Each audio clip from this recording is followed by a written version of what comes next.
C'est un réseau multipartenarial de formation et de recherche sur la gestion agroécologique des systèmes de culture et des bioagresseurs en Afrique de l'Ouest. Notre objectif est de constituer une communauté scientifique de chercheurs, d'enseignants du Sud et du Nord autour de la thématique gestion agroécologique des bioagresseurs des systèmes de culture, bien sûr en Afrique de l'Ouest. Alors, il s'agira pour nous de concevoir et développer des modes de gestion innovants des bioagresseurs s'appuyant sur le concept de l'agroécologie. Promouvoir une production scientifique d'excellence sur ce thème en partenariat Nord-Sud et Sud-Nord. Et l'une de nos stratégies d'action est l'organisation d'ateliers scientifiques. C'est ce qui justifie le webinaire de ce jour qui nous sera présenté par M. Benoît Gilles. Je vais présenter rapidement M. Benoît Gilles. Après un master de recherche à l'Institut de recherche sur la biologie de l'insecte à l'Université de Tours en France, M. Benoît Gilles a mené des travaux de recherche au CIRAD de la Réunion, au CNRS, au MNHN, à l'INRAE et au Smithsonian Tropical Research Institute au Panama, sur des thématiques d'agroécologie et de génétique évolutive. Ces dernières années, Benoît Gilles a participé à la mise en place et au développement de programmes recherche et développement en élevage industriel des insectes. Aujourd'hui, il développe des activités en agroécologie, notamment sur les interactions entre couverts végétaux, aménagements et pratiques sur les communautés d'insectes auxiliaires et ravageurs dans le but de proposer des solutions de gestion favorables au contrôle des populations de ravageurs. J'ai fait un tour sur son site web et je me suis rendu compte qu'il est non seulement passionné de recherche-développement, mais également de biodiversité urbaine, d'agroécologie, d'agro-industrie, d'entomologie, de communication et qu'il adore les missions scientifiques. Donc voilà, Monsieur Benoît Gilles, nous allons te laisser la parole pour partager avec nous disons, le thème d'aujourd'hui que j'ai présenté tantôt, qui est, disons, votre perception de l'agroécologie dans la région dans laquelle vous avez longtemps travaillé. Monsieur Benoît Gilles, vous avez la parole. Bon, bah, bonjour à tous. Bon, très belle présentation. On en rediscutera plus tard. Bon, je partage mon écran, comme ça vous verrez. Voilà, ça sera plus simple. Tac.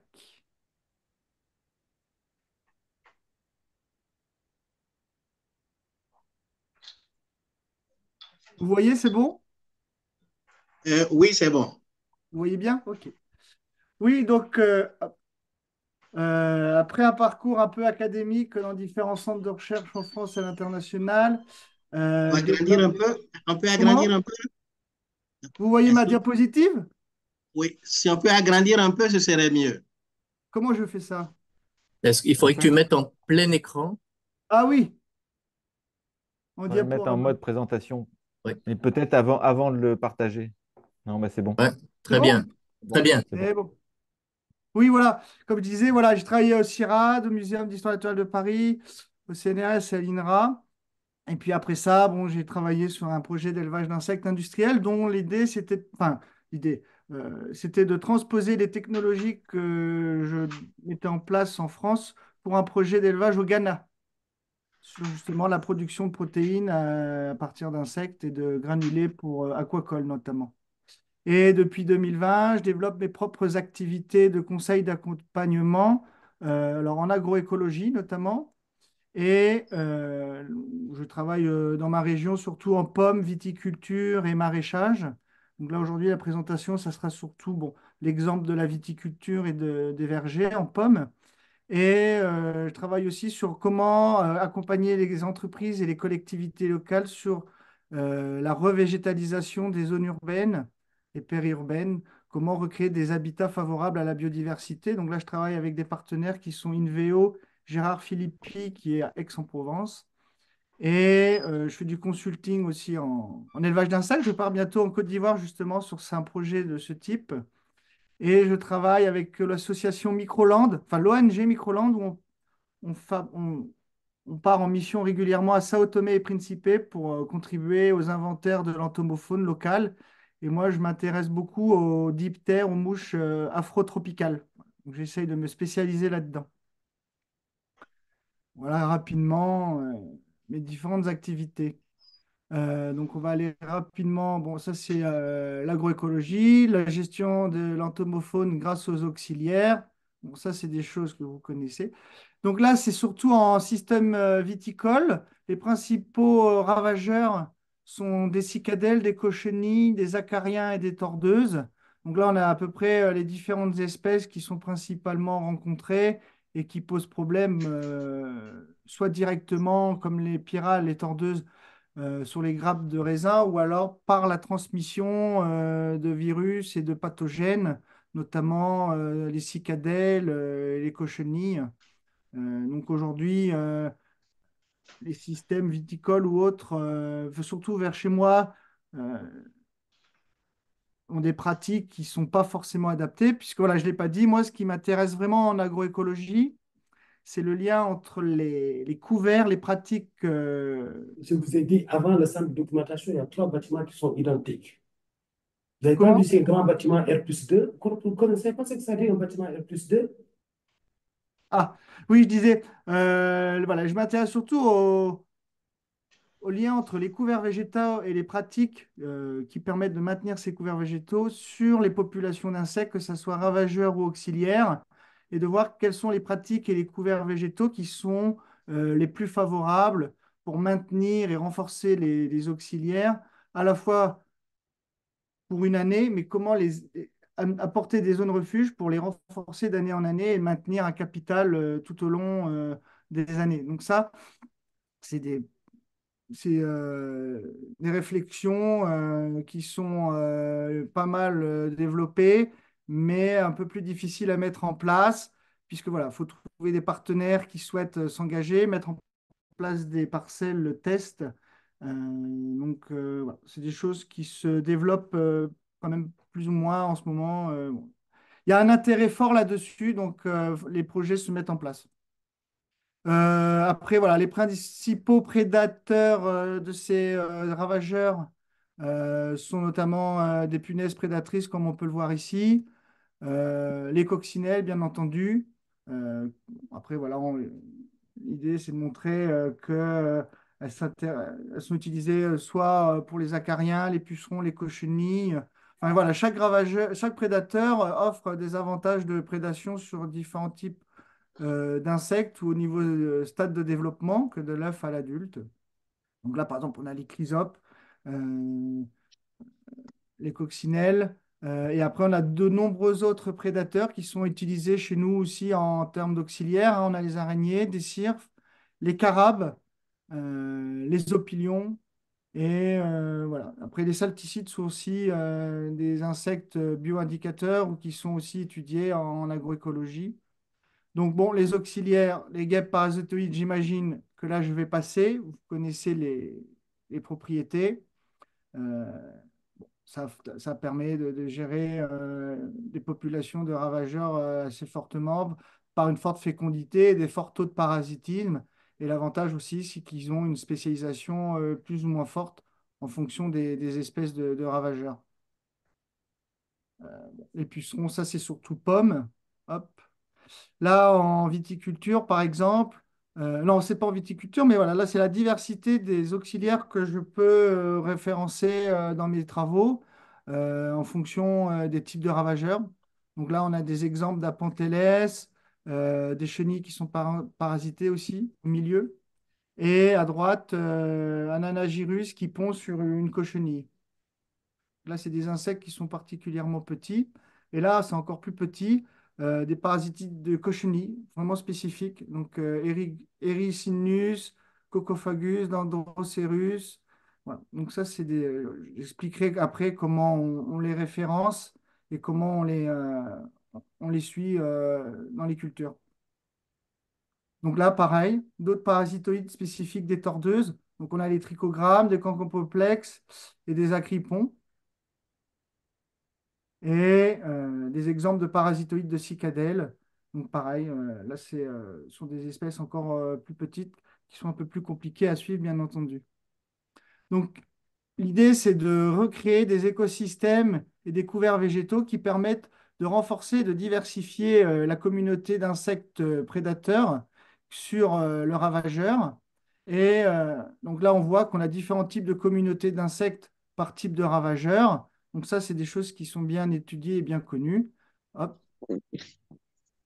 voilà, donc en fonction. Donc ce qui j'explique beaucoup voilà, aux filières agricoles, c'est au lieu de se focaliser plutôt sur le ravageur, l'idée, c'est quand même de se focaliser sur l'ensemble du cortège d'insectes qu'il y a autour, puisqu'il y en a une, en général, pour un puceron, on a plusieurs dizaines, voire centaines d'espèces d'insectes qui peuvent être dans la communauté de prédateurs. Et donc, c'est plutôt intéressant de renforcer ces populations que de plutôt lutter contre le ravageur en lui-même. Et puis après, il y a tous les cortèges d'espèces aussi qui ont un intérêt écologique, hein, qui sont également étudiés en parcelles, puisque certains, comme les carabes à gauche, ont un rôle détritivore, euh, ou alors après, il y a des espèces qui permettent de donner un indice de bioindicateur sur la qualité environnementale du site. Par exemple, là, on a un agrillon de mercure en bleu au milieu, là, la petite libellule, qui sont des espèces protégées et inféodées aux zones humides de qualité en termes de pollution. Et on a des pollinisateurs comme les papillons ou les coléoptères pollinisateurs. Euh, Ça, c'est des espèces que quand on rencontre et qu'on voit qui se développent dans le paysage à proximité des parcelles étudiées, offrent un regard et un intérêt sur les pratiques et les taux de destruction des communautés d'insectes. Et puis après, les abeilles, bon, on en a plus de 900 espèces en France, qui sont la plupart inféodées à une ou quelques espèces de plantes. Et ça, j'étudie ça aussi, puisque avec un intérêt sur les couverts végétaux, la diversité florale est associée aux pollinisateurs abeilles, et donc de faire le lien entre la diversité végétale et de pollinisateurs. Pourquoi, voilà. Quelle est l'importance du paysage et des couverts végétaux? C'est parce que de nombreux auxiliaires se nourrissent à l'état adulte le plus souvent de pollen et de nectar. Donc c'est souvent ça que j'explique dans le cadre de mes missions. C'est si l'on veut des auxiliaires, c'est pas le tout d'avoir des auxiliaires prédateurs du ravageur, mais il faut aussi de quoi nourrir les reproducteurs. Donc d'où l'importance de diversifier les palettes végétales, notamment fleurs, à proximité ou dans les parcelles, pour pouvoir offrir justement la possibilité à ces insectes de réaliser leur cycle biologique complet. Souvent, les gens n'ont pas conscience de cette étape. Beaucoup de gens me disent, voilà, j'ai intégré tel ou tel type de ravageur, j'ai mis beaucoup de larves de coccinelles, beaucoup de larves de chrysopes, mais ces populations ne se maintiennent pas, je suis obligé de relancer, de racheter. Et oui, parce qu'en fait, voilà, ce que j'explique, c'est que ces insectes ont besoin de fleurs à proximité et donc de leur offrir des couverts adaptés. Et aussi de pouvoir offrir des proies de substitution aux prédateurs puisque, par exemple, en pomme, le problématique, c'est le puceron au printemps. Mais si on veut des prédateurs de pucerons au printemps, il faut que ces prédateurs puissent se nourrir et réaliser leurs différentes générations tout au long de l'année.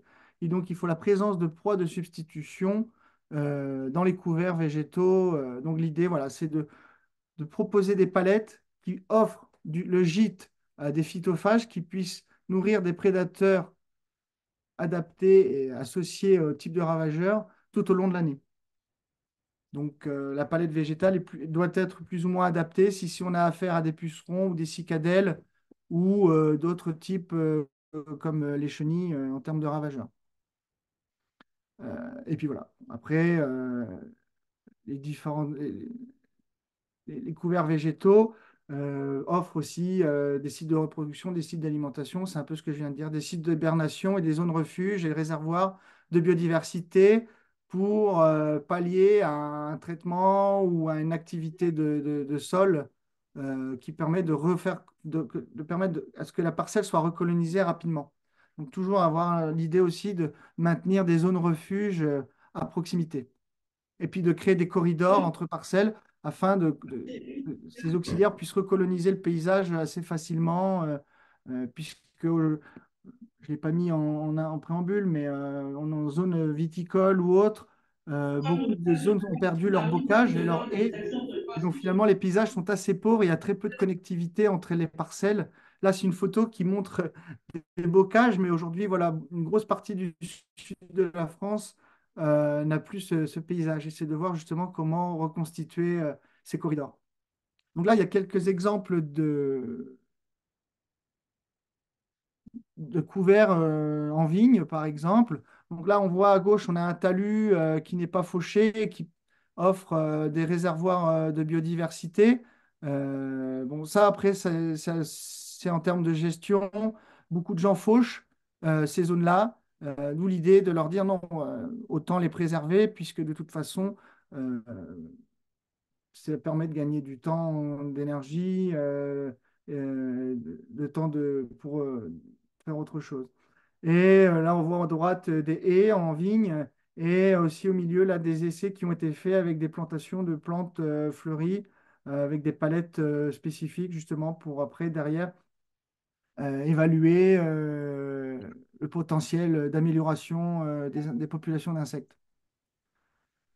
Donc ça, c'est des suivis que je vais vous montrer quelques résultats et la méthodologie. Donc là, on le voit par exemple à gauche, des suivis qui ont été faits sur des parcelles de blé avec couvert et sans couvert. Donc les couverts, ce sont des bandes fleuries.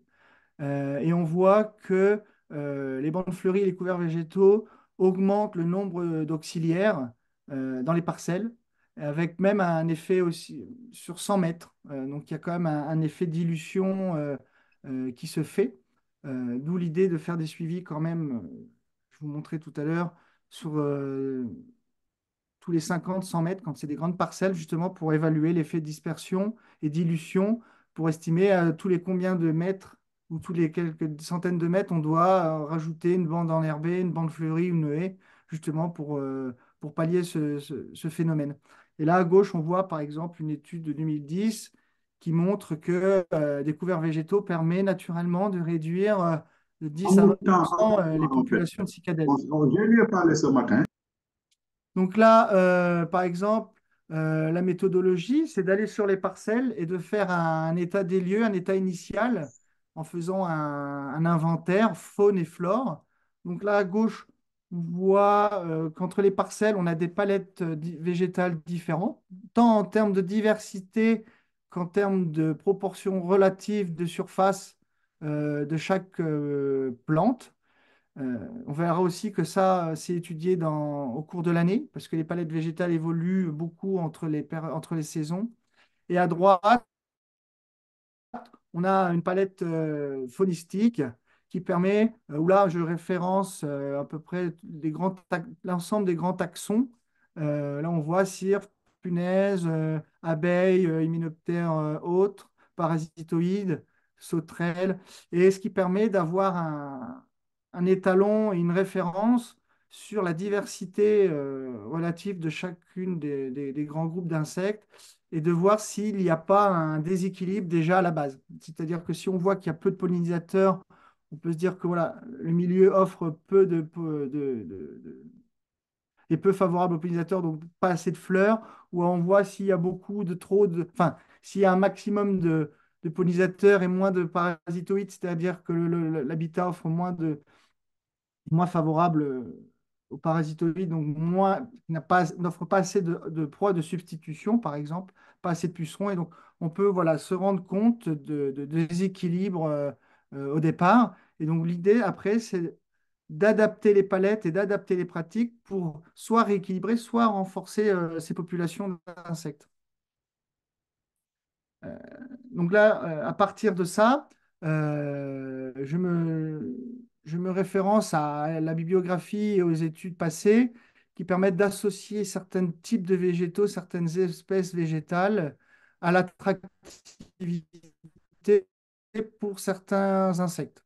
Par exemple, là, on voit que les chrysopes sont plutôt attirés par les noisetiers, les sureaux, les hêtres, les charmes, par exemple, ou alors que les hyménoptères parasitoïdes sont plutôt sur d'autres types de plantes, comme les églantiers, les chênes ou les châtaigniers, soit par les conditions environnementales qu'ils offrent pour au moins l'hiver, ou alors en termes de ressources alimentaires, de prods de substitution. Donc voilà, donc l'idée en fonction des déséquilibres ou en fonction des ravageurs que l'on a et du paysage, l'idée c'est de créer des palettes végétales adaptées. Et à droite, on voit des palettes végétales plutôt de plantes annuelles à fleurs. Et donc l'idée c'est d'offrir des palettes qui soient aussi fleuries tout au long de l'année pour offrir des ressources alimentaires pour les auxiliaires. Et donc, euh, en fonction des palettes végétales que l'on a, si on voit qu'il y a des manques ou peu de diversité, l'idée c'est de ramener par des mélanges spécifiques la diversité manquante. Hop, qu'est-ce qui se passe? Donc là, voilà, là c'est des photos en viticulture sur des suivis que j'ai pu faire. Donc là, à gauche, on peut voir euh, qu'un vignoble avait mis en place des haies dans leur vignoble.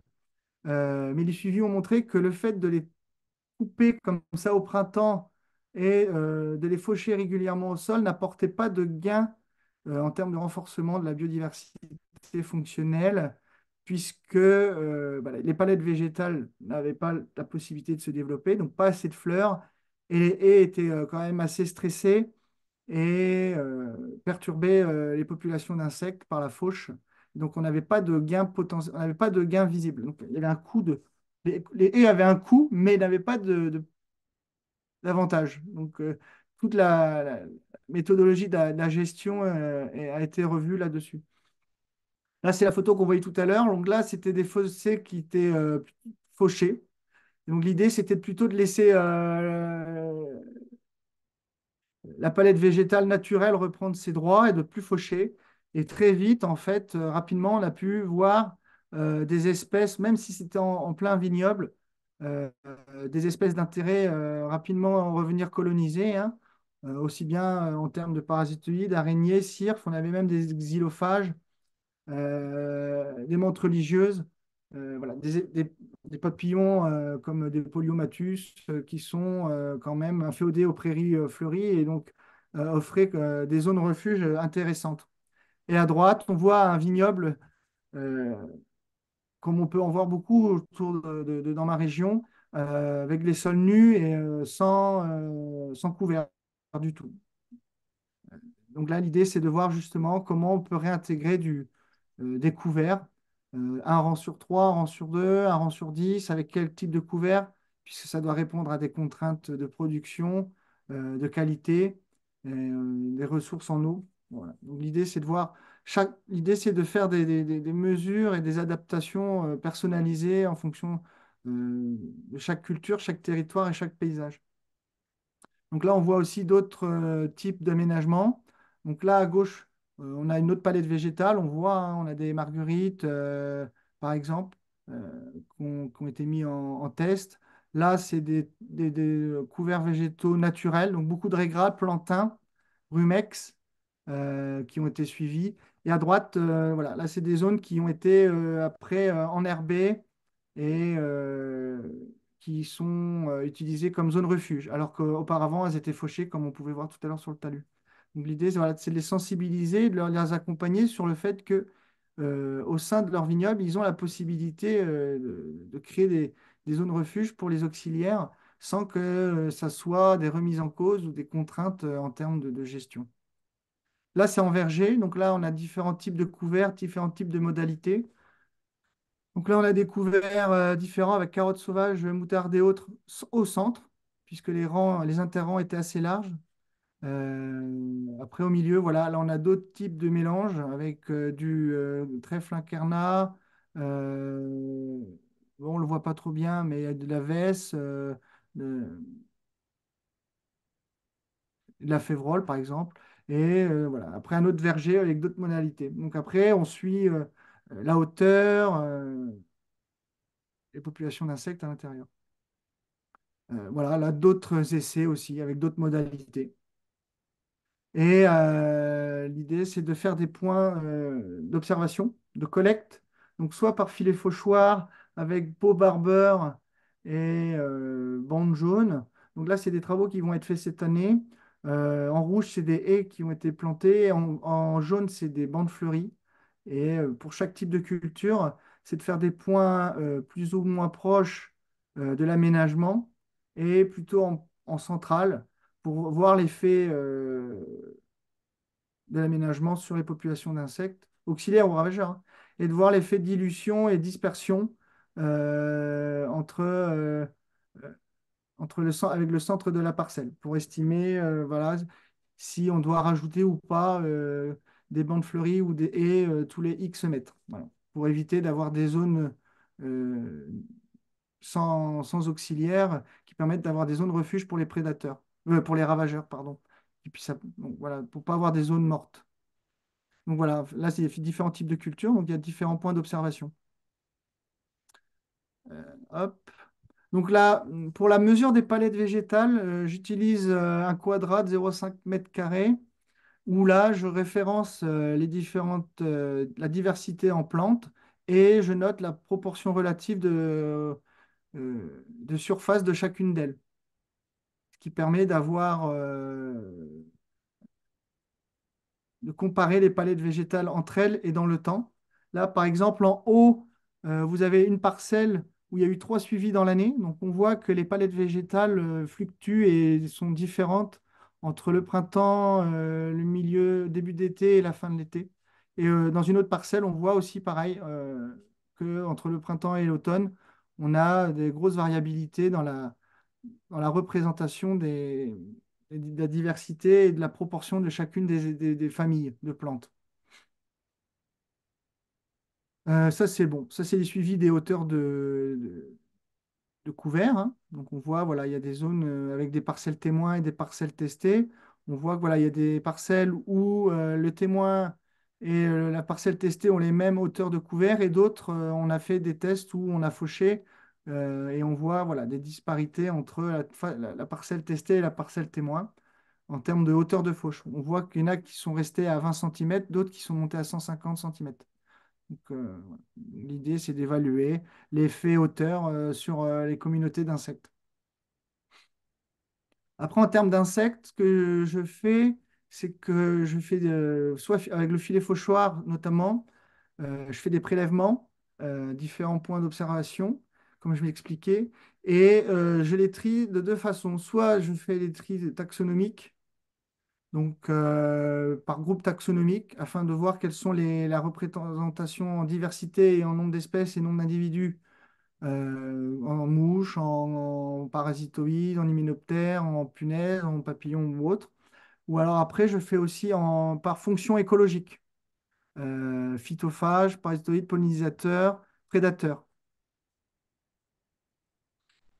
Ou alors après, je fais aussi ce type de graphique pour voir pour mieux se rendre compte de la proportion relative de chacune soit des taxons, soit des fonctions écologiques dans les parcelles au cours de l'année. Là, on le voit entre le 1er mai, 1er juin et 1er juillet, on a des évolutions de la communauté d'insectes. Donc là, pareil, d'autres exemples entre on a des parcelles où, bon là, c'est peut-être un peu petit, où à chaque parcelle, il y a eu une parcelle témoin et 2 parcelles test. Et donc, en fait, on voit qu'entre les parcelles test et les parcelles témoins, dans l'année, on a une évolution des communautés d'insectes. Euh, donc là, par exemple, en haut à droite, ça commence en mars et on voit que dans cette région, on était un peu dans les Alpes, l'arrivée des auxiliaires est beaucoup plus tardive que dans d'autres régions et qu'on n'a pas les mêmes communautés. Donc voilà, il y a aussi l'effet région et climat. Et là, pareil, d'autres exemples pour mieux se rendre compte la- la représentation des communautés et de leur évolution dans le temps. Donc en haut, on a une parcelle aussi, pareil, qui a été suivie, et en bas aussi. Et c'est un peu comme pour les palettes végétales. Là, on se rend compte qu'il y a pareil, il y a une forte évolution de la communauté d'insectes auxiliaires entre le début de l'année et la fin de l'année. Là, au début d'année, on avait beaucoup de, bon là, je ne me rends pas compte, de punaises et d'hyménoptères, alors qu'en fin d'année, on a plutôt des araignées et là, par contre, on a beaucoup plus d'hyménoptères aussi. Et donc, l'idée, c'est de voir, à partir de là, comment renforcer et maintenir ces communautés d'insectes dans l'hiver, durant l'hiver, puisqu'il y a du travail du sol, il y a les récoltes. Et donc, c'est de voir comment, d'une année à l'autre, on peut maintenir ces communautés dans le couvert, ou à l'aide de couverts euh, en périphérie ou en interrang. Euh, Là, c'est des liens qui avaient été mis en, j'avais superposé des données intéressantes où à gauche, on voit les populations de pucerons entre des parcelles témoins et des parcelles tests, avec couvert ou sans couvert, avec différentes modalités de couvert. Et à droite, les populations d'auxiliaires. Et on voit que finalement, c'est associé, quoi. C'est-à-dire que les couverts permettent d'augmenter les populations de pucerons en interrang, donc des porades de substitution. En pomme, on est ici. Et les populations d'auxiliaires sont associées. C'est-à-dire qu'on arrive à superposer les couverts, les populations de pucerons qui permettent de maintenir les populations d'auxiliaires sur les parcelles tout au long de l'année. Bon, là, c'est un exemple pour un passage, mais ça peut être superposé tout au long de l'année. Donc, ce qui démontre vraiment l'importance des couverts si l'on veut maintenir les populations d'auxiliaires sur les parcelles. C'est un peu contre-intuitif pour beaucoup d'exploitants agricoles, hein. C'est-à-dire que si on veut lutter contre les pucerons, il faut va favoriser les pucerons au moins en interrang tout au long de l'année pour qu'au moment où les pucerons arrivent en début de printemps, les auxiliaires soient déjà sur place et qu'on n'ait pas à attendre que la parcelle soit colonisée, que les premières générations arrivent en mai, juin, juillet, où là, c'est trop tard. Et en vigne, c'est un peu la même dynamique, c'est-à-dire qu'ils ont beaucoup de problèmes avec la cicadelle verte. Et donc, je leur propose de mettre en place des palettes végétales qui renforcent les communautés d'insectes, notamment comme les cicadelles, pour que les prédateurs de cicadelles soient présents sur place et fassent aussi concurrence à la cicadelle verte, qui soit un peu plus diluée, que ces populations soient un peu plus diluées dans l'environnement. Au lieu d'avoir que de la cicadelle verte, on a des concurrents qui permettent de réduire sa proportion relative dans l'environnement. Et puis je termine en général avec des indices de biodiversité entre l'abondance et la diversité en espèces qui permet de situer et de comparer les parcelles, les années et de pouvoir aussi situer une parcelle test par rapport à une autre ou un exploitant à un autre. Puisque souvent c'est quand même assez difficile pour eux de se rendre compte de, de leurs pratiques, si elles sont favorables ou pas et en quelle mesure on peut le mesurer. Et donc l'idée, c'est ça, c'est que je prends l'ensemble des données et puis ça me permet d'avoir un point. Bon, j'ai un autre graphique, je ne l'ai pas montré. Et, Ça va bien. et donc du coup, d'une année en année, l'idée, c'est que plus les points sont en haut à droite, plus il y a une diversité et plus il y a une population d'insectes importante. Et donc l'idée, c'est d'augmenter d'année en année ce point et de l'amener vers en haut à droite. Et donc, ça permet vraiment comme ça, eux, de valoriser leur travail, leur investissement et leurs pratiques, soit auprès de leur coopérative, auprès de leurs clients ou entre eux, auprès de la filière, en disant, voilà, on a fait des efforts, ce qui nous a permis d'augmenter notre indice de biodiversité de X%. Et voilà, ça résume rapidement comme ça, simplement sur un graphique, le travail fourni. Et je m'intéresse aussi à la veille scientifique euh, et à la formation. Donc la veille scientifique, c'est de voir quelles sont les actualités en termes d'agroécologie. Bon, là, par exemple, les travaux de 2023-2024 en viticulture, hein, donc il y a pas mal de publications qui sont sorties. et, et de leur proposer d'utiliser ces nouvelles données pour les intégrer à des protocoles qu'eux utilisent ou de créer eux-mêmes des protocoles, on va dire, un peu plus innovants pour voir si les données des publications peuvent être transposées sur leurs pratiques et de voir comment adapter leurs pratiques pour obtenir des résultats semblables. Donc là, par exemple, on peut le voir que euh,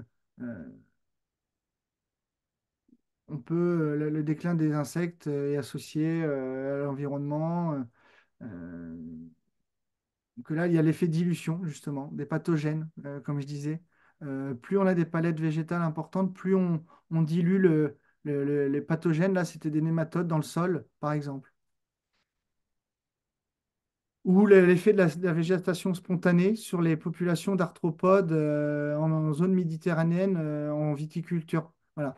Plus laisser déjà la végétation spontanée se développer, on augmente naturellement le nombre d'insectes et la diversité en auxiliaire. Finalement, ça rejoint mes observations, ce que je leur préconise.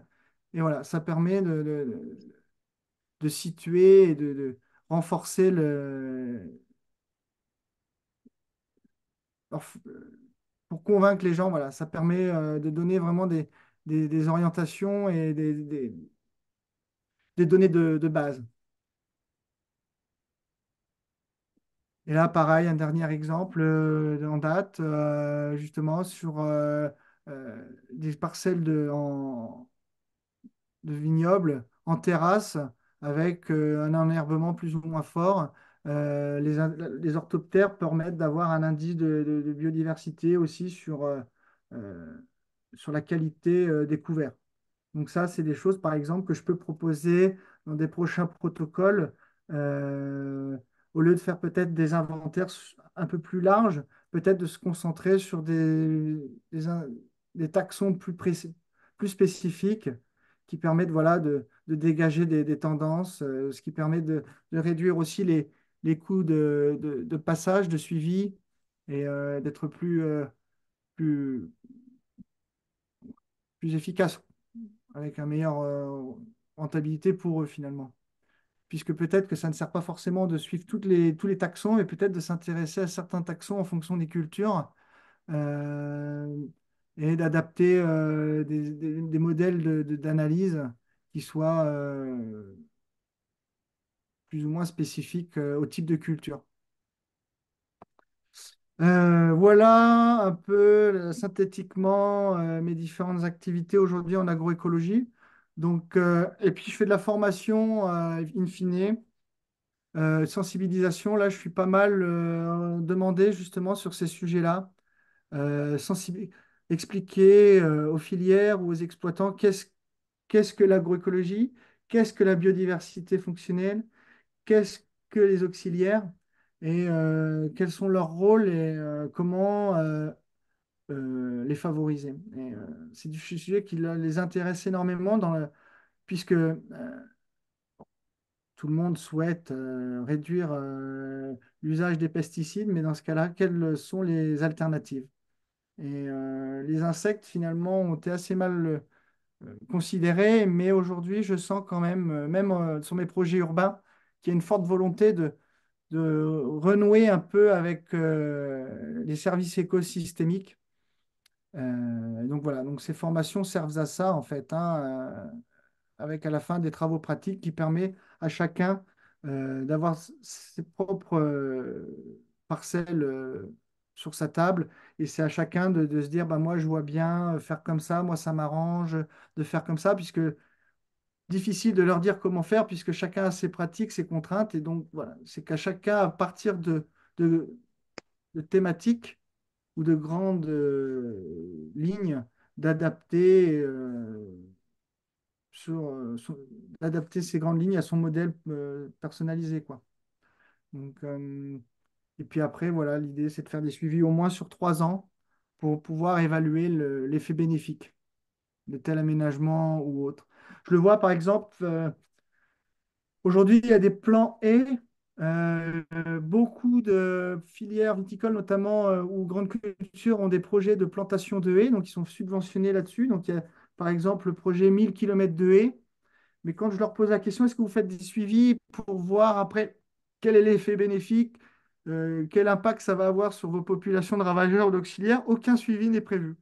Donc, c'est un peu le- je trouve que ça, c'est vraiment dommage, ou c'est vraiment un manquement parce que dans 5 ans, on n'aura pas de possibilité d'évaluer l'impact environnemental ou pas, ou même eux, ils ne pourront pas évaluer l'effet bénéfique sur leur culture ou leur production en termes de qualité. Ou s'il y a un déséquilibre qui apparaît, ils ne pourront pas vraiment identifier l'origine ou quelle est la problématique. Euh, donc voilà, c'est pour ça que j'œuvre et que je pousse à ce que finalement ces projets de suivi soient faits. Euh, Parce qu'on sait que la destruction des haies ou les couverts a engendré une baisse de la biodiversité, mais si derrière on ne fait pas les évaluations inverses, on ne pourra pas non plus évaluer les gains. Donc, et quels sont les impacts en termes de coûts de traitement, réduction des traitements, ou l'apparition ou pas de nouvelles espèces. Enfin, bon, il y a tout derrière, plein de problématiques. Mais si on ne fait pas ces suivis, on n'aura pas les données. Euh, et sans données, très difficile d'adapter les pratiques en fait. Pour moi, c'est vraiment très important ça. Puisque si on veut vraiment être spécifique à un territoire, un paysage, à une culture, à un ravageur, il est nécessaire d'acquérir vraiment l'ensemble des problèmes, des connaissances. Par exemple, ce que je discutais l'autre jour, c'est on a eu une période très sèche cet été. Le sol était très bon, forte chaleur, très déshydraté. Et là, on a eu 6 mois de pluie constante avec des fortes inondations dans certains endroits. Et donc, je leur disais, mais quel va être l'impact sur vos populations de cicadelles ou de ravageurs et quel va être l'impact de ces événements extrêmes climatiques sur les populations d'auxiliaires? Euh, Est-ce qu'il va y avoir un déséquilibre? Est-ce que ça va favoriser telle ou telle espèce? Quelle est la perte de biodiversité à cause de l'inondation ou de la sécheresse?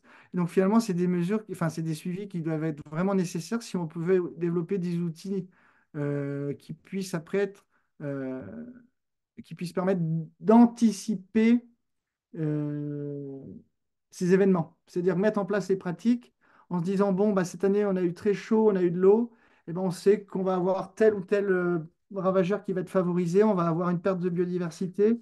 Donc, c'est comment pallier à ça ou comment proposer des solutions qui permettent de renforcer ou de rééquilibrer rapidement ces équilibres à 1, 2, 3 ans après. Donc, ça, c'est des sujets, par exemple, parce qu'avant, c'était assez stable, le climat. Euh, Donc là, aujourd'hui, étant avec des événements aléatoires un peu plus forts et avec des événements forts, c'est de revoir un peu toutes les pratiques, quoi. Voilà, plein de questions et bon, beaucoup de travail à faire sur justement ces interrelations entre couverts et communautés d'insectes.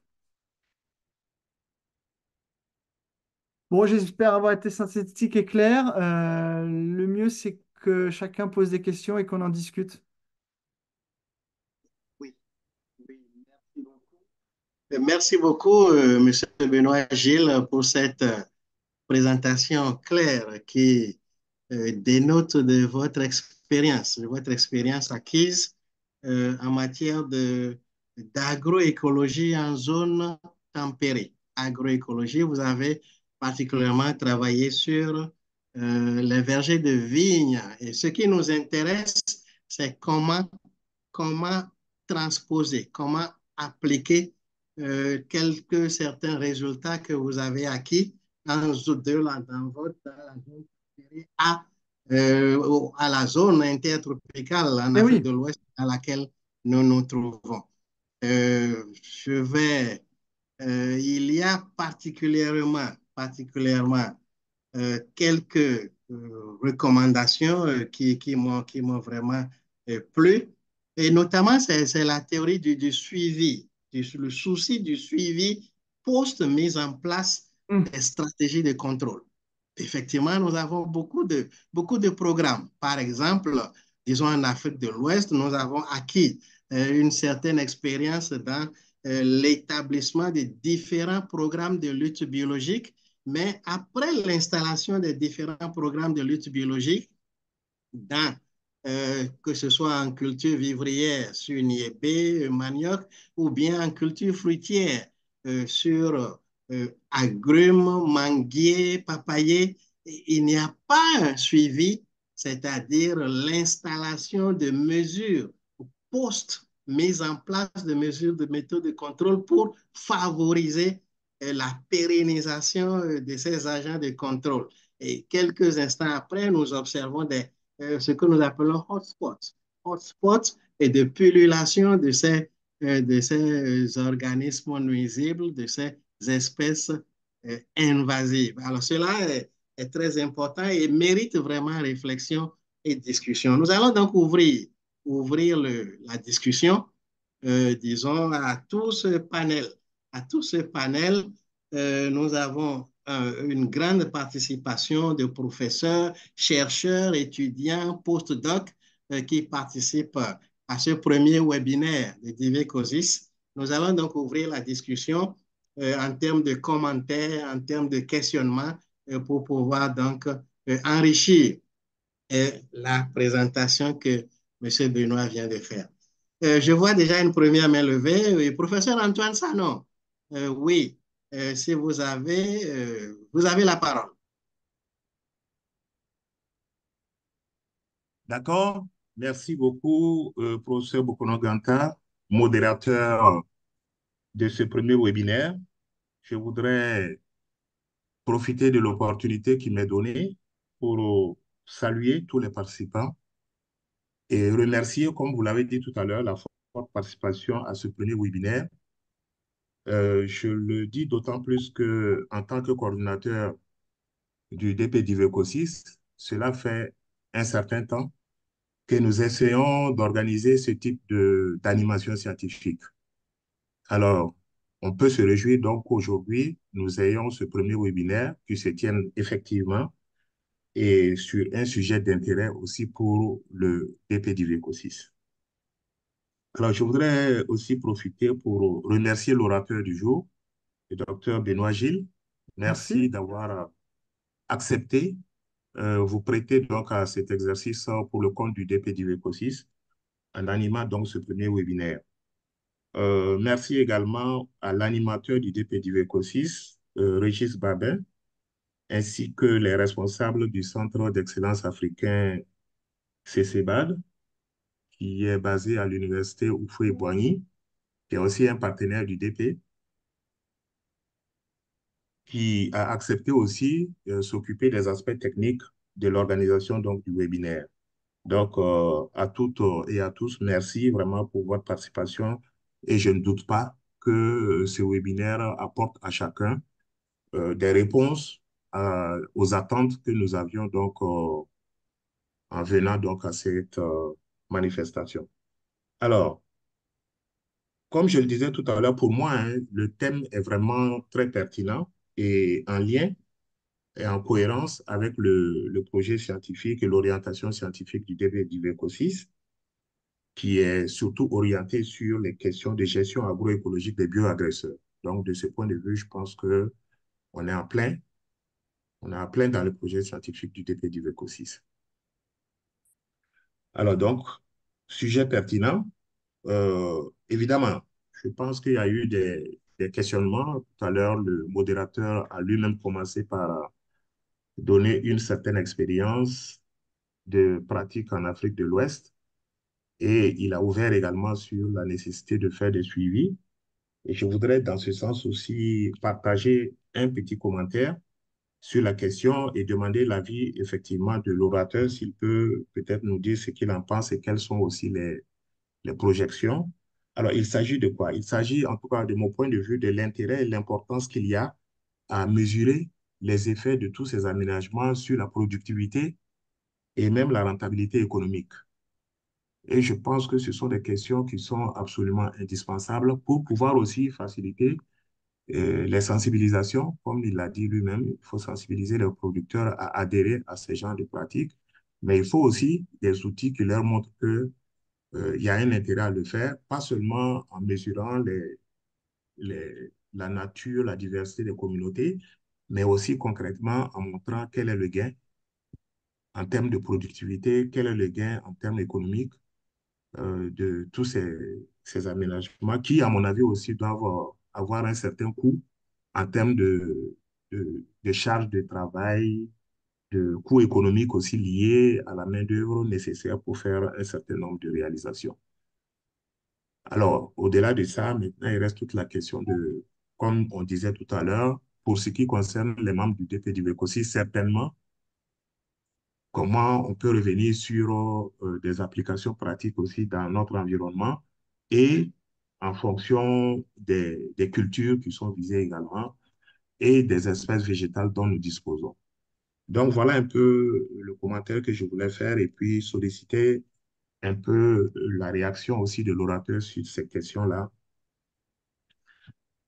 notamment Sur la sur... partie économique, oui, tout à fait. Ben ça, Oui, aujourd'hui, la problématique, c'est les coûts de traitement et les coûts de passage, puisque l'énergie et les matières premières coûtent cher. Donc, l'idée, c'est de, si en réduisant déjà fortement ces passages, ça peut déjà leur offrir un avantage. Et la problématique, c'est qu'aujourd'hui, souvent, ils fonctionnent avec des systèmes de coopératives ou autres, et que la prise en compte de l'environnement n'est pas pris en compte dans leur prix. C'est-à-dire que moi, par exemple, en pommes, les personnes qui faisaient ces tests me disaient que de toute façon, les pommes, le prix était fixé l'année d'avant, et quelle que soit la pratique, de toute façon, ça ne changeait rien. Donc il y a vraiment aussi tout un système après derrière de mise en valeur des pratiques en termes de valorisation. Ça, c'est,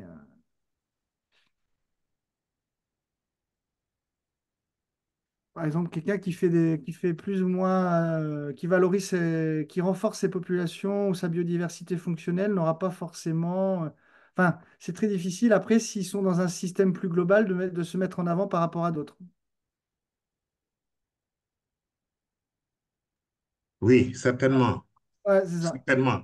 Parce Alors que que de ceux toute qui vendent façon, en direct, eux, par exemple, peuvent jouer là-dessus beaucoup mieux, quoi. d'accord.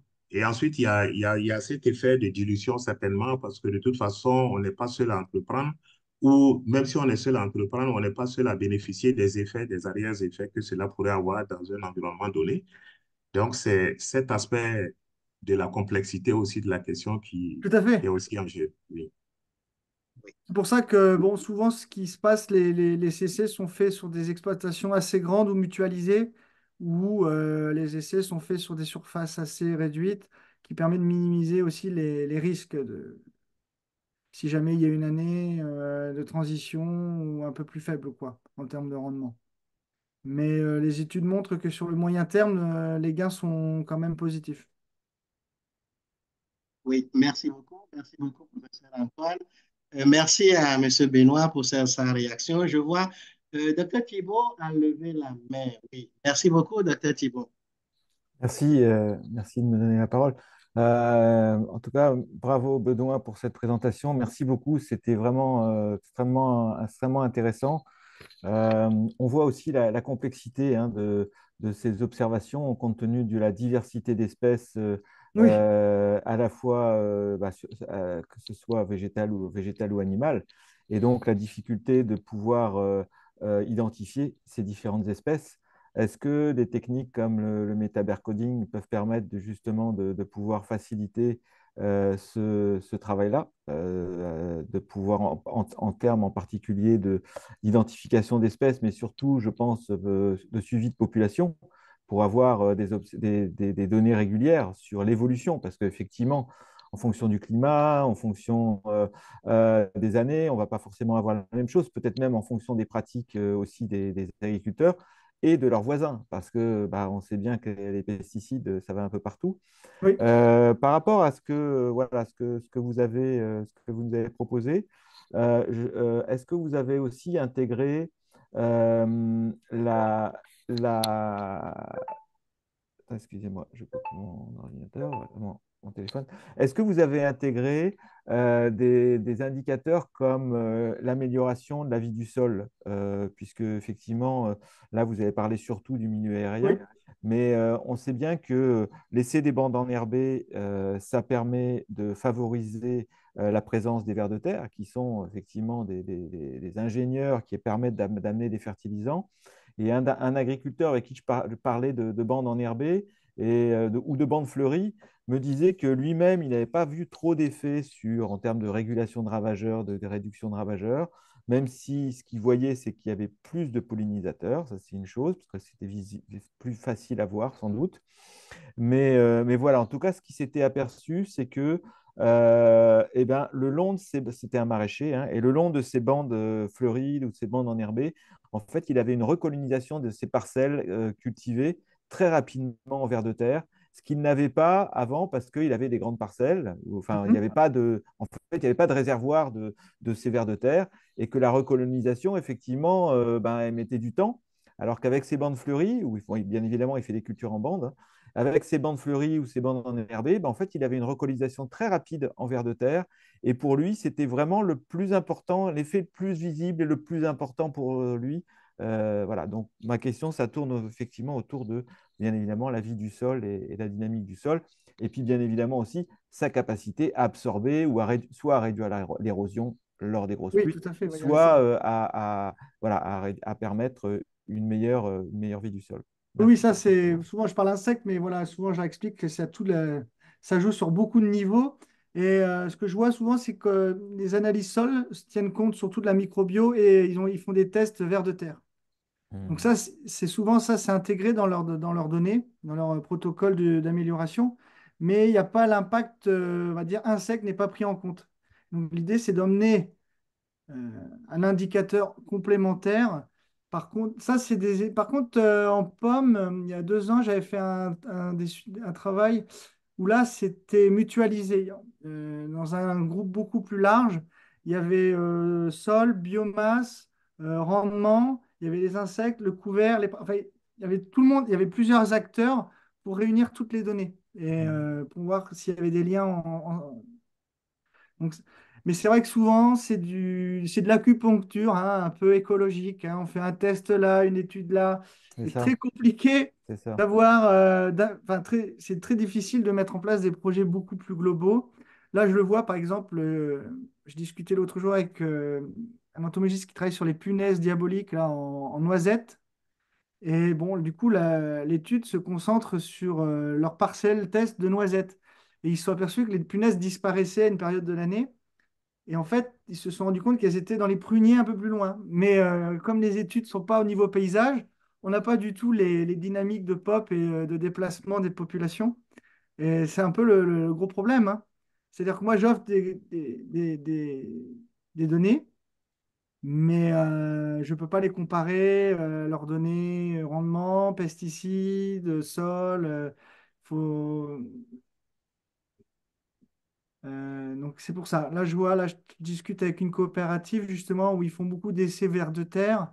Et donc l'idée, c'est de voir comment eux peuvent intégrer la partie insectes et pollinisateurs et ravageurs là-dedans, quoi. Oui, Bon, c'est ça, petit c'est à plus. petit, ils intègrent Mhm. des couches un peu Mhm. plus complexes à chaque fois, mais C'est ça, c'est une des recommandations qu'on peut faire aussi par rapport à votre présentation, c'est aussi de pouvoir de intégrer ces services, on va dire, ces services de la nature à d'autres indicateurs et c'est de ne pas ça. travailler en tant qu'entomologiste Et isolé non, dans son coin, mais justement travailler aussi avec des ingénieurs agronomes, avec des hydrologues c'est ça. ou avec, voilà, pour avoir une grande diversité Bah oui. d'indicateurs sur les mêmes parcelles, quoi, parce que Parce que sinon, oui, parce que moi, je dis, il faut mettre telle palette végétale pour renforcer telle communauté d'insectes, mais ils me disent, mais quel va être l'impact sur mon sol? Ah bah ça, c'est bah ça. faut quelqu'un qui fasse cette partie-là, et quel va être l'impact sur mes rendements? Ah bah il faut quelqu'un pour travailler là-dessus. Et donc c'est vrai que ça demande quand même des projets assez gros, et aujourd'hui, ça peut faire peur, surtout en insectes ou en population. Si on veut faire une bonne étude, il faut au moins 3 4 passages dans l'année. Donc tout de suite, c'est chronophage, c'est des répétitions. Et, donc, Et des fois, on me demande de faire qu'un passage. Alors, je leur dis, c'est un peu juste hein, pour faire une évaluation, parce que c'est un instant T, on ne peut pas savoir. Hein. Donc, puis les insectes, le temps est très chronophage si on veut identifier. C'est pour ça que je passe surtout je les classe par fonction écologique. Ça permet, ça va plus vite, on va pas à l'espèce, mais ça donne déjà Voilà. des orientations intéressantes, quoi. Et de trouver de proposer des indicateurs, c'est-à-dire des insectes qui indicateurs, c'est-à-dire que dans tel Oui, environnement, dans tel territoire, c'est plutôt tel insecte, c'est tel ça, prédateur ou tel parasitoïde qu'il faudrait surveiller, plutôt que de regarder tout le monde. Bon, c'est même si la ça, diversité est importante, mais voilà, l'idée, ça serait peut-être d'identifier des indicateurs clés c'est ça. qui donneront une information sur une sorte de diagnostic rapide et éviter d'avoir tout ce tri à faire qui est C'est considérable. ça. Oui. C'est Par énorme. exemple, là, je vois en pommes, c'est surtout bon, évaluer la quantité de pucerons qu'on a dans les bandes d'enherbés et le nombre de parasitoïdes. Déjà, si on voit qu'il y a beaucoup de pucerons de parasitoïdes, on peut estimer que ces insectes vont coloniser les plants de pommes et vont pouvoir, ou même les cirques, si on voit qu'il y a beaucoup de cirques. Mais bon, c'est vrai que. Alors qu'en vigne, c'est plutôt les cicadelles ou les tordeuses, donc c'est plutôt les araignées ou d'autres types d'insectes ou d'arthropodes, quoi. Donc, Oui, mais bon, merci faut. Voilà. beaucoup. Le commentaire de Dr. Thibault rejoint effectivement là, la vision de Divikosis. En fait, nous avons le souci de la santé du couvert végétal des cultures, mais également des sols. Mais Parce oui, qu'il tout est faut lié, bien sûr. préserver les sols pour nous d'abord, mais également pour l'avenir. Et bien, j'ai vu la main du professeur Sanon lever rapidement, mais il a baissé. Bon, en attendant d'avoir une autre main levée, je reviens par rapport, Monsieur Gilles, il y a le souci de la création de zones Mhm. refuge pour les auxiliaires. Alors là, c'est une préoccupation pour nous en ce sens que la plupart des exploitations agricoles sont de petites exploitations agricoles.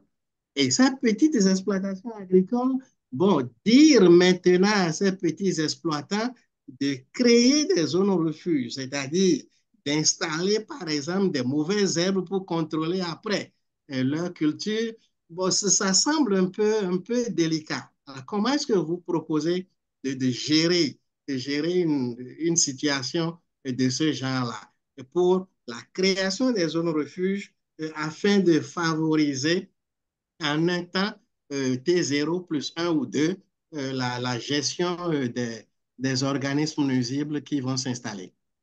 Bah, c'est vrai que chez nous, bon, on a des très grandes parcelles, donc on peut facilement prendre un mètre linéaire au milieu et de faire une bande enherbée tous les 100 mètres ou 50 mètres. Après, quand c'est des petites parcelles, ça rejoint un peu ce que je disais au début, c'est-à-dire que des paysages que l'on avait il y a quelques 50, 100 ans chez nous, avec des bocages, où chaque parcelle était délimitée par une bande ou une haie. Donc j'imagine que vous, chez chaque exploitant, je ne sais pas comment il délimite sa parcelle par rapport aux voisins, mais peut-être qu'ils peuvent mutualiser une bande enherbée entre deux parcelles, ce qui permet de ne pas empiéter sur la parcelle cultivée en elle-même. Oui, oui, merci beaucoup. Non, je ne sais pas, ça répond à... Euh, c'est souvent les périphéries des parcelles souvent sont nettoyées pour bien délimiter la parcelle, pour faire un peu propre. Mais c'est vrai que même je le vois chez moi, hein, euh, maintenant les municipalités ne coupent plus les bords de route, mais certains agriculteurs trouvent ça sale ou fauchent quand même parce que voilà. Et donc, c'est vrai qu'il y a toute une sensibilisation sur le fait que bah, ce qui n'est pas utilisé à côté peut être utile, donc autant le préserver. Voilà. Merci beaucoup. Je vois une main levée HP. Je n'ai vraiment pas pu euh, lire celui qui est HP. Je lui donne la parole. HP, Allô? monsieur HP. Oui, bonjour tout le monde, c'est le professeur Diarra. Ah, Euh, d'accord. j'ai- Bonjour. voilà, je salue vraiment tout le monde. Je salue vraiment Benoît, Gilles. Je mets un peu la vidéo. Vous me voyez? On vous Oui, voit, oui. professeur Diarra. Bonjour. Voilà, bonjour tout le monde. Je suis vraiment content d'assister à ce webinaire et d'avoir écouté Benoît Gilles. Ça me parle beaucoup parce que je travaille beaucoup dans ce domaine-là. Et moi, ce qui m'intéresse, c'est vraiment, Aimé l'a évoqué tout à l'heure, comment transposer Eh oui. ces méthodes dans des paysages sahéliens assez secs où euh, on a de véritables problèmes d'eau.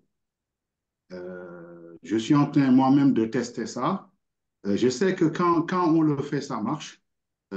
Actuellement, je suis en train de monter un centre en pleine zone extrêmement sèche. Et j'ai, par exemple, fait le système push-pull à un moment donné.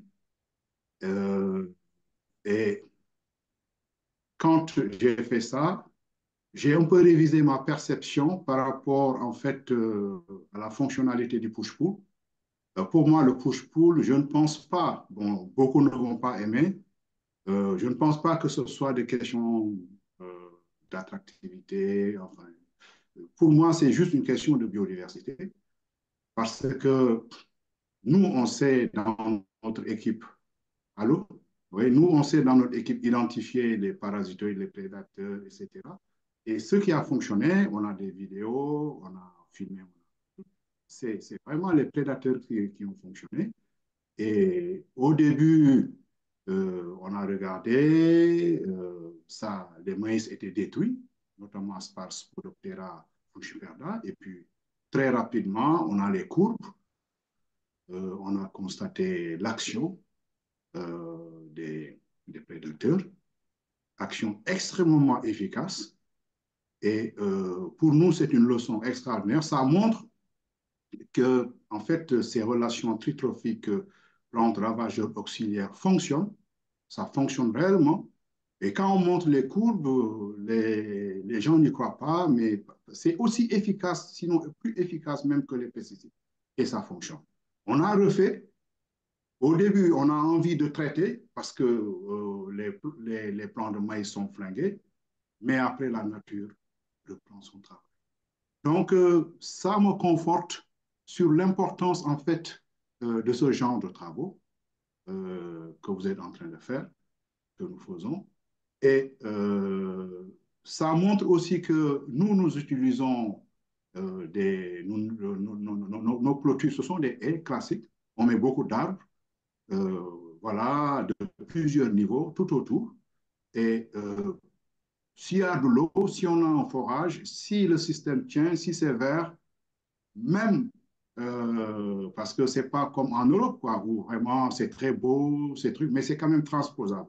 Ça, c'est un témoignage que je voulais faire, que je vis, parce que au CERFA, c'est un peu un centre incubateur, et nous testons donc, en fait, toutes ces théories. Ça, c'est vraiment un témoignage que je voulais faire, et un plaidoyer vraiment pour justement, si vous voulez, l'embocagement des exploitations familiales. Je pense que la solution, c'est vraiment l'embocagement. Et Mhm.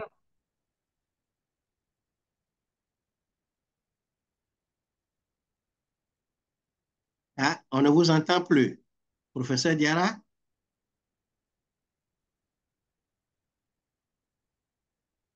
Professeur Diarra.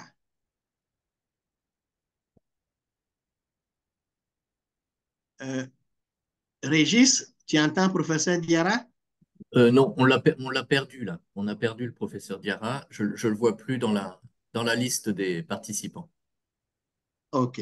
OK, on va vraiment souhaiter qu'il nous revienne. En attendant Certainement, qu'il est... il a un problème de connexion, certainement. Oui. OK, OK. D'accord, il va nous revenir. Nous avons encore, nous allons finir autour de 12h30. Nous avons encore de bonnes minutes d'échange Et je ne vois pas encore de main levée, mais je vais réagir. Monsieur Gilles, docteur Gilles, il y a, vous l'avez mentionné, il y a la forte sécheresse que nous connaissons en ce moment en Afrique de l'Ouest. Présage certainement des impacts sur les ennemis naturels. Donc, l'équilibre, la stabilité des systèmes que nous avons établis, et Désolé. certainement qu'après ce Diarra est revenu. Oui, bon, mais j'ai des problèmes de connexion. Mais j'avais quasiment terminé. C'était vraiment un témoignage que je voulais faire. Oui, Les questions qui ont été posées, notamment sur voilà, les indices, comment calculer les indices, tout ça, ça m'intéresse aussi. Comment, par exemple, à partir de l'analyse de la biodiversité mesurée, on peut la santé en fait, du milieu, la résilience du milieu? Est-ce qu'il a des outils par rapport à ça en termes de sol, en termes aériens, etc. Mhm. Voilà. Parce que, par exemple, on a un thésard qu'on a mis sur, par exemple, la caractérisation des pratiques agroécologiques à partir de l'analyse, si vous voulez, de la biodiversité du sol. Est-ce qu'il y a des outils disponibles voilà, sur lesquels on pourrait s'appuyer après pour pouvoir analyser nos résultats? Merci.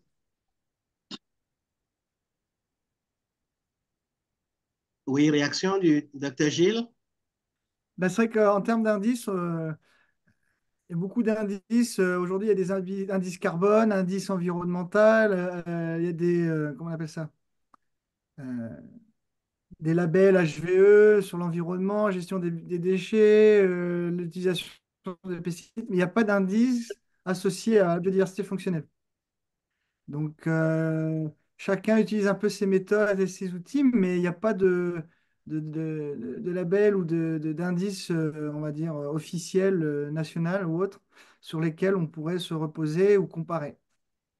Donc, là-dessus, c'est vrai que c'est pas encore très,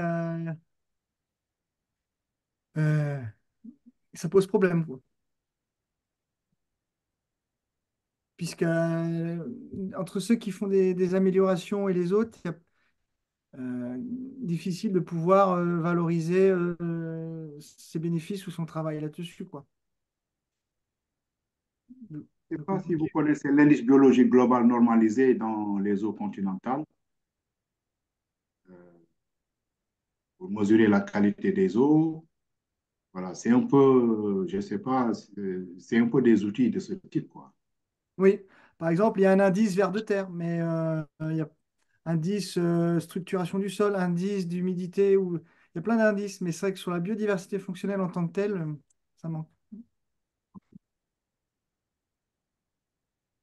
Avec un protocole vraiment bien spécifique. Bon.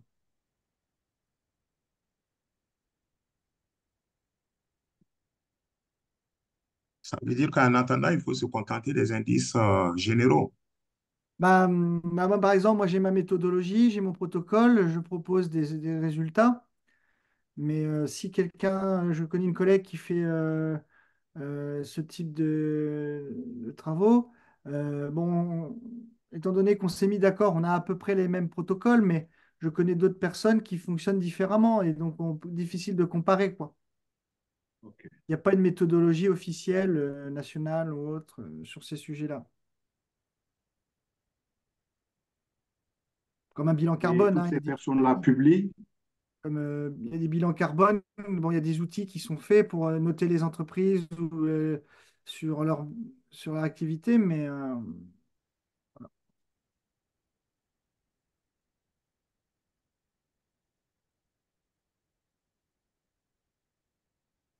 Euh, OK, OK, merci beaucoup, docteur Gilles. Je crois que je vais revenir à ma préoccupation de tout à l'heure.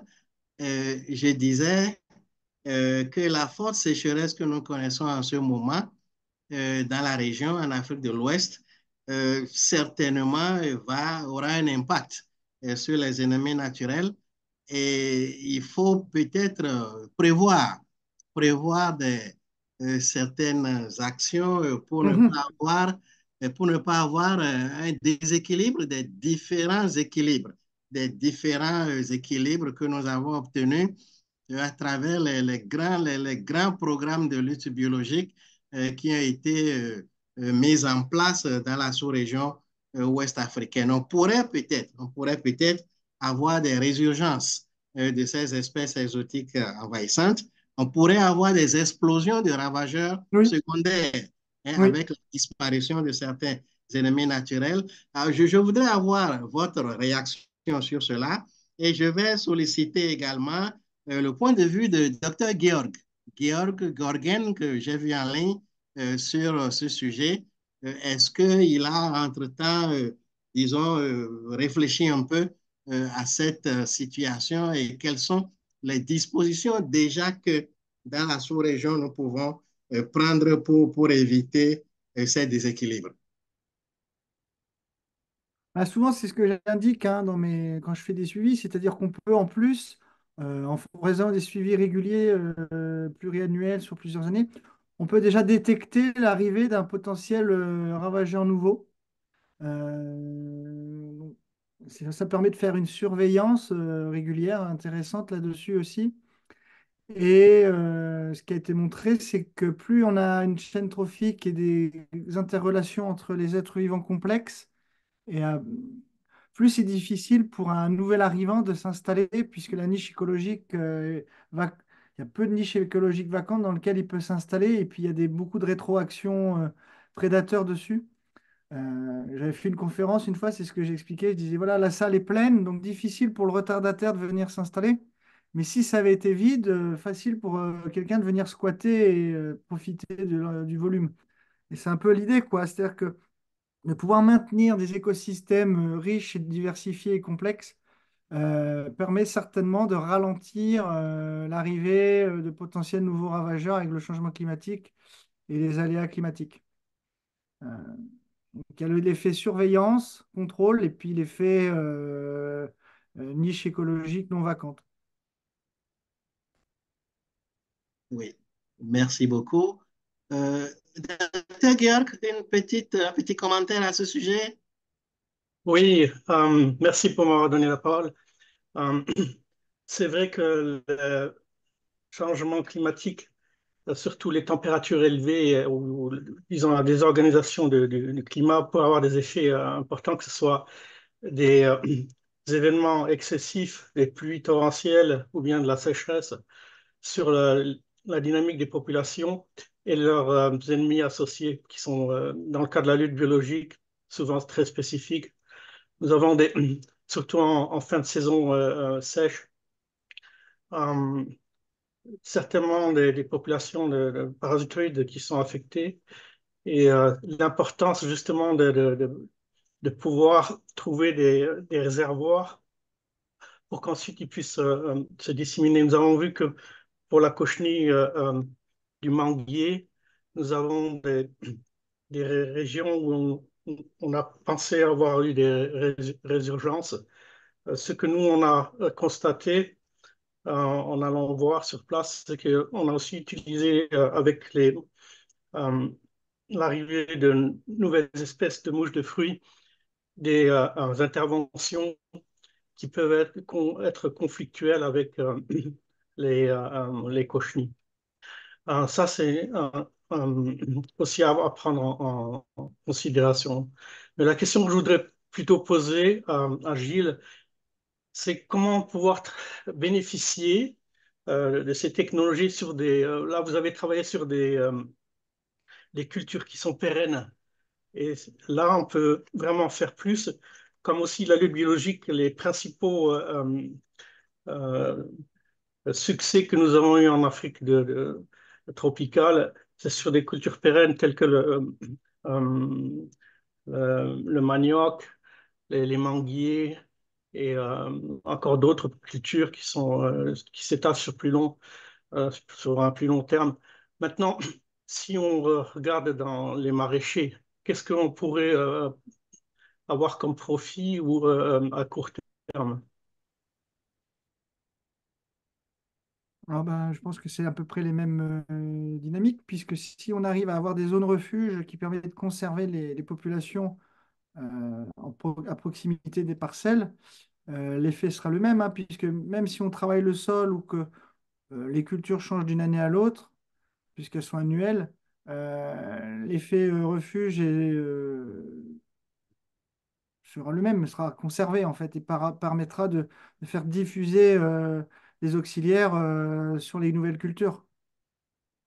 Euh, c'est surtout l'effet voilà, zone refuge et bande enherbée qui est intéressante en fait. La culture soit pérenne ou annuelle. Le problème des zones refuges, c'est qu'il faut avoir la connaissance, qui est certainement pas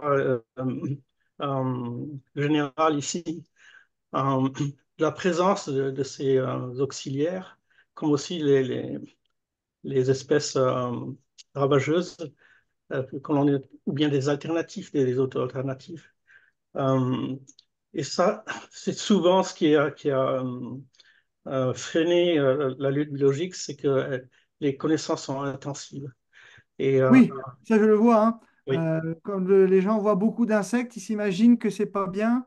Donc il y a plutôt le côté, il y a trop d'insectes, faut en éliminer, hein. Donc il y a une grosse part de formation, de sensibilisation au rôle des insectes. Et que la majorité des espèces sont utiles et favorables en fait. Et en plus de cette situation, euh, nous avons l'état de fait que les pesticides sont à très bon marché et Mhm. une efficacité énorme et Oui, oui, naturellement avec les dangers qui les accompagnent. oui, Ici, du oui, moins, je parle pour l'Afrique de l'Ouest, oui, où les frontières sont poreuses et oui, la oui, divulgation d'insecticides qui sont à très bas coût et très nocifs à l'environnement oui. sont accessibles. Oui, parce que moi, c'est des cas que j'ai vus, hein. J'avais des agriculteurs qui me disaient, ah, il y a plein d'insectes, il faut que je traite. Mais je dis, non, non, non, non, c'est plein de cirques, plein de coccinelles, il ne faut pas traiter, justement. Euh, ouais, il y a ce côté aussi, maîtrise, ouais. Mais bon, c'est toujours pareil, c'est le coût-bénéfice, hein. Donc, c'est pour ça, il faut bien faut- D'où l'intérêt d'avoir des indices et des données qui permettent de vraiment montrer réellement les gains qu'on peut avoir. Puisque si on arrive à le montrer sur une parcelle ou deux, bon, les gens viennent voir, ils regardent comment c'est fait et puis ils se disent bah, je vais faire pareil chez moi. C'est un peu ce qui se passe, c'est ce que je remarque aussi au cours de mes suivis, moi. Ouais. Oui, merci beaucoup, Dr. Gilles. Je vois, oui, Régis a levé la main. Allô? Oui, oui, merci. Régis, Oui, oui, Oui. merci, merci Aimé. Donc, bon, je m'associe aux collègues hein, pour remercier Benoît et puis pour le féliciter pour la qualité de la présentation. C'était Ah, très merci. pédagogique, très clair et puis richement illustré. Et ça, pour moi, c'est très important. On voit que tu donnes beaucoup d'importance à l'illustration et c'est important. Donc, merci pour ça. Juste un tout petit commentaire sur ce qui vient d'être discuté. Euh, effet des événements climatiques sur, on va dire, les équilibres installés au sein des agroécosystèmes, en particulier donc entre euh, les plantes cultivées, les insectes ravageurs et les auxiliaires. Je pense que ce problème peut euh, pointer pour moi une nécessité où c'est de privilégier les programmes de lutte biologique des espèces locales, quoi, Ah oui, qui, bien sûr. qui soient adaptées en fait, qui soient adaptées je parle pas forcément pour ton travail à toi, Benoît, mais en général, hein. Oui, oui, Euh, mais c'est pour ça que je disais oui, pour ça que je rebondis, parce que c'est vrai que j'ai pas parlé de ça, mais c'est vrai que ouais, ouais, l'idée, c'est quand même de prendre des espèces locales, sauvages, tout à qui soient fait, qui déjà sont adaptées à l'environnement. Ouais, ouais. voilà, tout à fait. Ça concerne pas seulement les insectes, mais aussi les plantes, Ah quoi. oui, Les plantes qui peuvent servir de tout à refuge fait. et qui pourront facilement peut-être s'adapter à ces contraintes climatiques plus facilement que des espèces qui seraient exotiques voilà, au milieu, quoi. Voilà, c'était un petit peu le commentaire que je voulais faire. Oui, parce qu'en plus, ça permet de recréer vraiment des corridors naturels. Il n'y a pas de discontinuité ou de plantes exogènes qui permettent, voilà, d'introduire aussi des espèces ravageuses nouvelles, quoi. Ouais, ouais, non, non, ça c'est très, très important. C'est pour ça que, Merci, merci beaucoup. c'est pour ça que souvent, je ne l'ai pas dit, mais je fais un suivi aussi en périphérie, proche des parcelles cultivées, pour voir quelle est la diversité naturelle du milieu et d'essayer de se rapprocher ou d'utiliser des plantes qu'on retrouve, quoi. Voilà, pour que finalement les auxiliaires ou les plantes puissent recoloniser rapidement, facilement la zone cultivée. Oui, oui, c'est vraiment l'idéal. Mais vraiment, je remercie Georg pour avoir posé également la problématique des pesticides. Et je vais insister sur les herbicides parce que chez nous, dans plusieurs localités, tout ce qui pousse est déclaré mort. Parce que les gens sont maintenant, l'herbicide est à portée de main, c'est dans les marchés, au bord des rues. Et la culture de sarclé pour préserver certaines espèces végétales est en train de disparaître. Alors, donc, on a cette problématique-là, l'herbicide qui est utilisé, qui ne permet vraiment plus de sauvegarder certaines haies, certaines zones refuges. Alors, comment est-ce que vraiment euh, nous allons gérer tout cela? Nous n'avons encore que très peu de minutes, peut-être 3, 4. On peut déborder 5 minutes et c'est une question de temps. Je vois, avant la réaction peut-être du docteur Gilles, il y a Thibaut qui a levé la main rapidement. Oui, mais bah, je ne peux que aller dans ton sens, hein, par rapport à ta remarque, hein, et sur l'utilisation des pesticides. Et effectivement, par rapport aussi à la remarque de Gorgone sur le fait que les agriculteurs, et c'est partout pareil, connaissent mal finalement la faune utile et les insectes utiles, et ils voient pour eux souvent un insecte, c'est un ravageur. Donc je pense qu'il y a vraiment un travail d'éducation à faire. Et puis, on pourrait être découragé quand on voit finalement la diversité et la quantité de connaissances que ça demande de pouvoir faire le travail, Gilles, Benoît, que tu nous as présenté. Et je pense que quelque part, ça serait intéressant dans les différentes zones dans lesquelles on travaille, c'est de pouvoir associer les agriculteurs sur ce genre de démarche pour voir effectivement avec eux euh, les associer à l'intérêt que ça peut avoir d'avoir des réserves de biodiversité, que tant pour les pollinisateurs, on sait que les pollinisateurs améliorent la production et la qualité de cette production, que sur la régulation des ravageurs, mais aussi sur la diversité des cultures, parce on sait bien aussi que, quelque part, c'est pas en favorisant des zones refuges, des haies ou des zones enherbées qu'on pourra résoudre les problèmes de l'impact négatif de l'agriculture moderne, et que la diversité des cultures et la rotation des cultures sont aussi des leviers extrêmement puissants pour pouvoir avoir une diversité de ravageurs. On a fait un travail en Côte d'Ivoire avec une doctorante sur la diversité des ravageurs et de leurs ennemis naturels entre un système conventionnel en monoculture de tomates avec un système diversifié. Il y avait 5 cultures différentes et on a pu voir la diversité d'ennemis naturels considérable dans un système diversifié par rapport à un système en monoculture. Donc, Ah bah, bien sûr. même sans partir sur des haies ou des bandes fleuries qui sont toujours difficiles à gérer, même si on peut faire des raccourcis, c'est-à-dire de dire qu'il faut favoriser les plantes qui sont locales, laisser repousser des zones un peu naturelles, et puis favoriser les plantes à fleurs, puisque les plantes à fleurs, c'est des sources d'énergie pour les prédateurs et les parasitoïdes, comme tu l'as montré, mais aussi pour les pollinisateurs. Et donc, jouer ce travail sur les services, et y compris, j'en reviens au vers de terre, qui est en fait un indicateur très facile à observer, que les agriculteurs connaissent bien, et travailler ensemble sur des indicateurs simples. Des pollinisateurs, c'est facile à voir, des vers de terre, c'est facile à voir, bon, des guêpes parasitoïdes, gorgones, hein, on est bien d'accord que ce n'est pas forcément évident, hein, de pouvoir les reconnaître facilement, mais des insectes prédateurs beaucoup plus, hein, on a des punaises prédatrices qui sont très fréquentes. Et donc, jouer sur vraiment des indicateurs très simples et associer les agriculteurs dès le départ à cette observation et à cet intérêt pour leur culture. Merci Aimé de m'avoir donné la parole.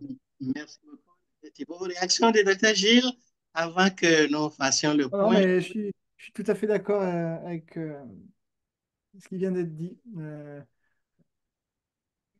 Sans faire d'aménagement, hein, la faune, la flore spontanée déjà améliore énormément le système. Ça, on l'observe très vite, hein.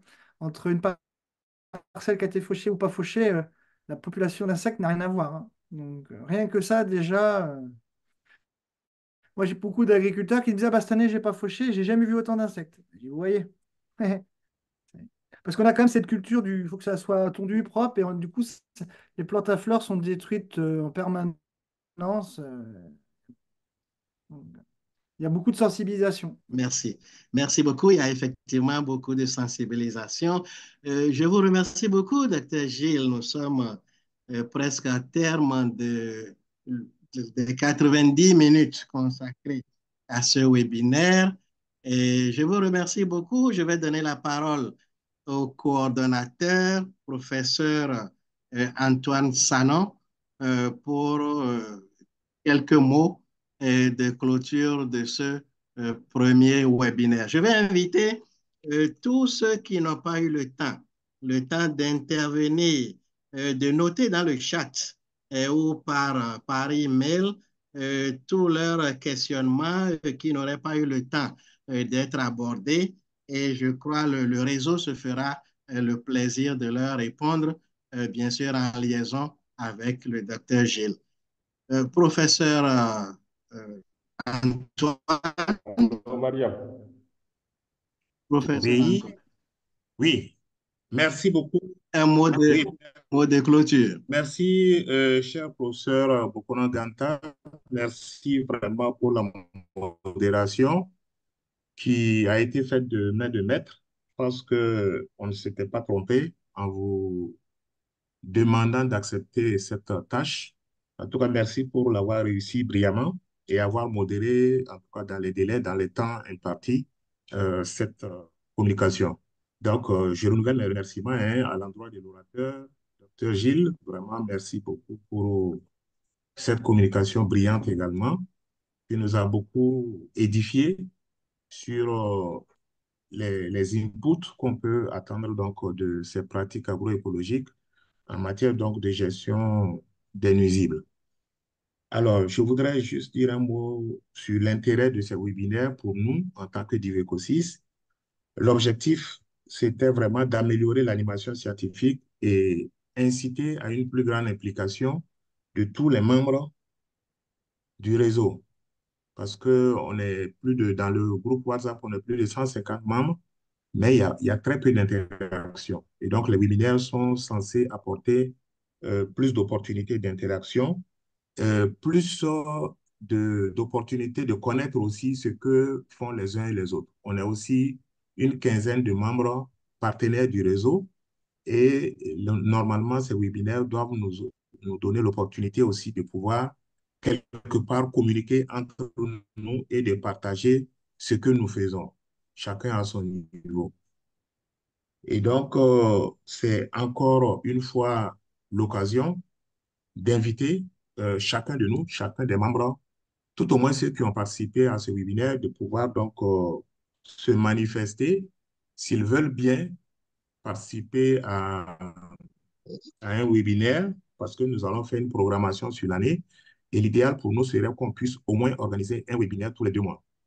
Donc, la porte est grandement ouverte. Tous ceux qui le souhaitent peuvent le manifester. Je pense que le canal approprié pour le moment, c'est le groupe WhatsApp au niveau de Diveco 6. Mais je ne sais pas s'il y a d'autres canaux qu'on peut conseiller. Je pense que Régis pourrait peut-être le dire. Peut-être s'il a partagé son adresse email aussi, on peut le toucher par là. Donc, c'est vraiment inviter tous les membres à pouvoir, quelque part, au niveau de chaque institution partenaire, en tout cas, pouvoir animer des webinaires. Donc, sur ce, je pense que je termine toujours en remerciant les uns et les autres et en souhaitant que nous ayons très bientôt le prochain webinaire. Merci beaucoup, Aimé. Merci beaucoup, coordonnateur. Euh, Quoi, il y a une dernière main? Docteur Ibrahim. Non, non, il est parti. Merci beaucoup. Et le prochain webinaire vous sera annoncé. C'est l'intérêt donc de communiquer vos contacts. J'espère que vous l'avez fait à Dr. Régis.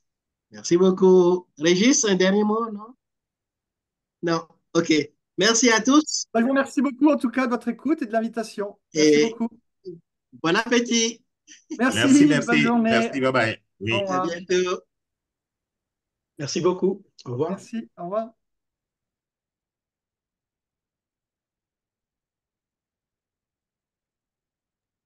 Merci, Régis. Bye bye. Oui, à Bye, bientôt. bye. De rien, bye. À bientôt. Je fais un rapport, hein. D'accord. Oui. On reste en contact. Ça marche. D'accord. OK. Merci, Aimé. Bonne journée. Merci, Aimé. Bonne journée. Bonne journée, Oui. Conrad.